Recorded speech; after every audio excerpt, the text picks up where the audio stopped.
Today we delve into a heartbreaking case that rocked New Zealand and touched hearts worldwide: the murder of Grace Millane, a young British backpacker. Grace, a 21-year-old who had just graduated from the University of Lincoln, was exploring Auckland in December 2018 when she met Jesse Shane Kempson, a 26-year-old man, through a dating app. Their evening began in the lively Sky City precinct, where they were captured on CCTV enjoying drinks and laughter. To onlookers, they appeared to be two people having a fun night out. However, as the night progressed, Kempson invited Grace back to his apartment at the Sea Life Hotel, a decision that would prove fatal. Once inside the apartment, the atmosphere shifted dramatically. Kempson later claimed they engaged in consensual rough sex, but the evidence pointed to a much darker scenario, suggesting premeditated violence.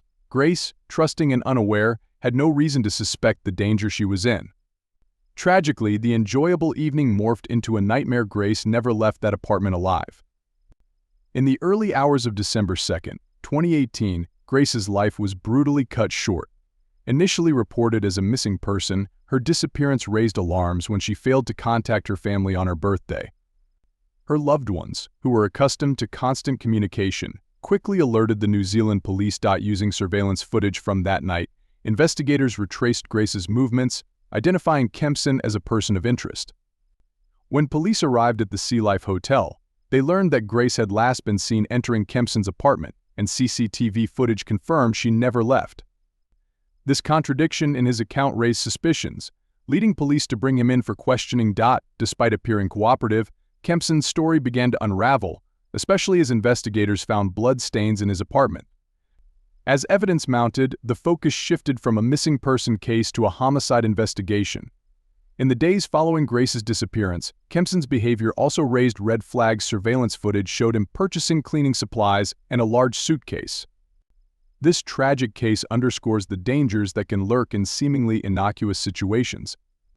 Grace Millane's story is not just about a horrific crime, it is a stark reminder of the vulnerability we all face in an unpredictable world. The investigation into the murder of Grace Millane took a decisive turn as evidence mounted against Jesse Shane Kempson. His actions following her death suggested not only involvement but also a calculated attempt to cover up the crime. The police pressure on Kempson intensified, and on December 8, 2018, he was formally charged with Grace's murder. A suitcase containing her body was found in a shallow grave outside Auckland, confirming the worst fears: Grace had been murdered, and Kempson was the prime suspect. The police quickly gathered a wealth of physical and digital evidence. Kempson's internet search history revealed searches for violent pornography and methods for body disposal in the hours after Grace's death, painting a chilling picture of premeditation. What began as a missing person investigation transformed into a full-scale homicide inquiry, driven by the thorough work of New Zealand authorities. Despite initially appearing as an ordinary young man, further investigation revealed Kempson's troubling history. He had a pattern of manipulation, dishonesty, and violence towards women, which surfaced as investigators delved deeper into his past. Although he claimed that Grace's death was an unfortunate accident during consensual rough sex, the evidence contradicted his defense. The forensic findings indicated that Grace had been strangled with significant force, suggesting a deliberate act rather than an accident. Kempson's behavior in the aftermath of Grace's murder raised further suspicions. Rather than contacting authorities or showing remorse, he calmly cleaned the crime scene and purchased items, including a suitcase, to conceal her body. This self-preservation instinct suggested a lack of empathy and a cold, calculating mindset focused solely on covering up the crime. Experts proposed that Kempson's motives could be rooted in a need for power and domination, highlighting a disturbing pattern of predatory behavior. From the moment Grace was reported missing, the police worked swiftly to establish a timeline of events and identify potential suspects. Given Grace's status as a tourist without known local connections, suspicion fell heavily on those she interacted with during her final hours. Kempson became the primary suspect almost immediately due to surveillance footage that placed him as the last person seen with Grace. Initially, Kempson attempted to distance himself from the case, claiming that Grace left his apartment on her own. However, inconsistencies in his story and growing physical evidence quickly unraveled this defense. Surveillance footage captured him purchasing cleaning products and a suitcase shortly after Grace's disappearance, further solidifying his role in the crime. Though he was the only person charged, the investigation revealed that Kempson had a troubling history with women. marked by previous violent and abusive relationships. This pattern of deceit and control emerged during the trial, painting him as a man with a dangerous propensity for violence. Ultimately, while Kempson tried to portray Grace's death as an accident during consensual activity, the overwhelming evidence indicated a much darker reality. His history, the calculated handling of the crime scene, and his disturbing online searches suggested he had been preparing for this moment. The motive behind Grace Millane's murder stemmed from a lethal mix of control, violence, and a profound lack of empathy, making Jesse Shane Kempson the clear and sole suspect in her tragic death. On December 8, 2018, as evidence mounted against him, Kempson was formally arrested and charged, marking a significant turning point in a case that would bring closure to Grace's family, though it could never erase the pain of their loss. After Jesse Shane Kempson's arrest for the murder of Grace Millane, the investigation continued as police sought to solidify their case. Initially, there were questions about whether Kempson acted alone or had assistance in covering up the crime. His methodical actions cleaning the crime scene and disposing of Grace's body raised suspicions, but investigators found no evidence to support the involvement of any accomplices. Once in custody, Kempson faced a lengthy legal process as the New Zealand justice system moved swiftly to address the case that had garnered significant media attention. The prosecution argued that evidence demonstrated clear intent and premeditation, while Kempson maintained that Grace's death was accidental, a tragic outcome of consensual rough sex.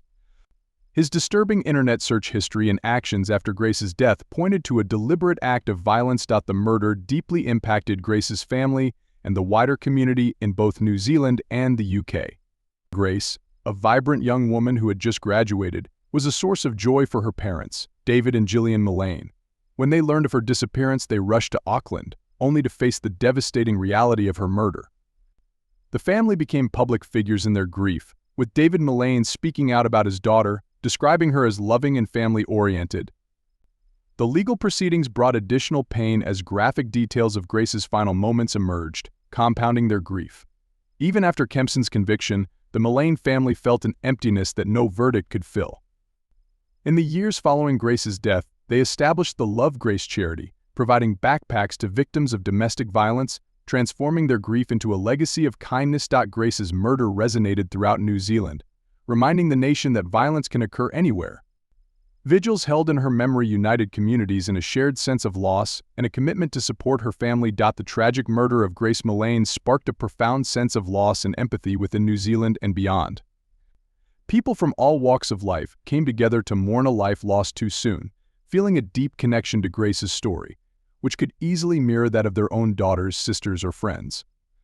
The outpouring of grief reflected the collective shock and sorrow over a visitor who came to New Zealand in search of adventure but encountered violence instead.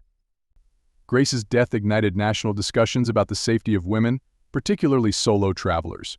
New Zealand, like many countries, began reflecting on the necessity of addressing gender-based violence more openly and proactively. Grace became a symbol of the vulnerability women face and the urgent need for societal change to protect them. The impact of Grace's murder extended to her home country, the United Kingdom, where the case was widely covered by the international media. Outrage, sorrow, and solidarity poured in from across the globe, emphasizing the widespread concern about violence against women, a topic that transcends national borders. Women worldwide shared their experiences of feeling unsafe while traveling, prompting conversations around protections for solo travelers, dating safety, and the importance of consent. Though justice was served with Jesse Shane Kempson's conviction, the pain of Grace's death lingers on. Her family continues to carry the weight of their loss, and the community in New Zealand has been forever changed by the tragic events of December 2018. In the wake of their grief, Grace's family, friends, and supporters have worked to ensure her legacy is one of hope and support for victims of violence, establishing initiatives to create positive change. Grace's story serves as both a cautionary tale and a call to action, reminding society of the dangers that exist even in seemingly safe places. It highlights the urgent need for continued awareness, protection, and action against violence, especially towards women. Grace Millane's memory lives on through efforts to foster compassion and create a safer world, ensuring that her vibrant spirit inspires resilience and change, calling for a future where such tragedies no longer occur.